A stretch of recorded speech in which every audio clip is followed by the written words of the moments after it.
Sometimes our users will notice that LeanData can route records twice in quick succession.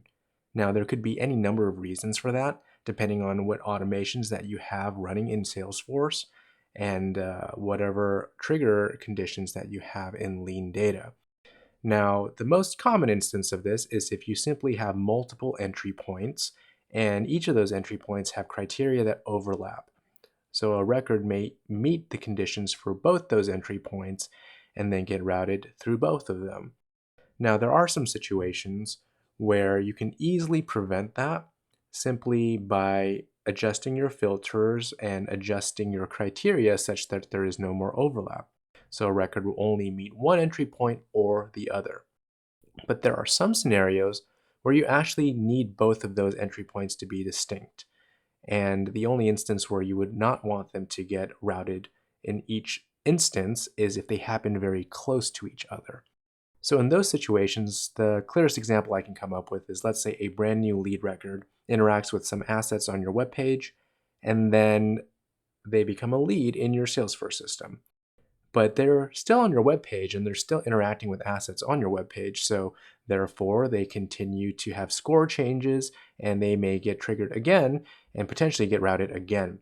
Now, if you want to prevent another routing from happening in that initial time frame after the lead record was initially routed, there are some things that we can do around that.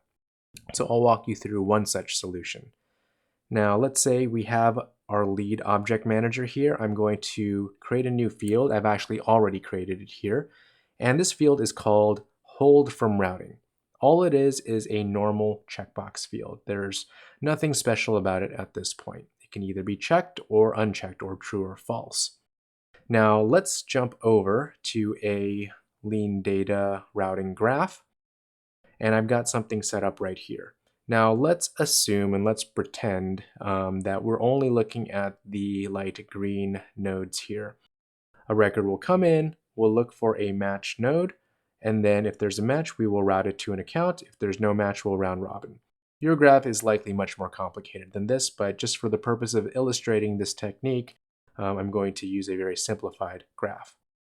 So what happens then if a record comes in new, and let's say we end up round robbing it? If that record then continues to interact with your web page, the score may increase and fluctuate to over 100, and then it'll get picked up through this updated lead entry point and potentially get routed again, which is not what you intend to do, at least not within the first few minutes. You don't want to route it multiple times within the span of a few minutes.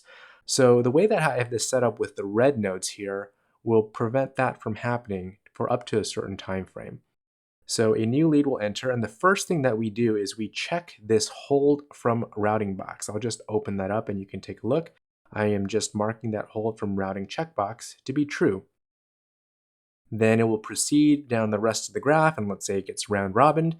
After it gets assigned, we then proceed into a hold until node, and this is simply going to hold it for 30 minutes.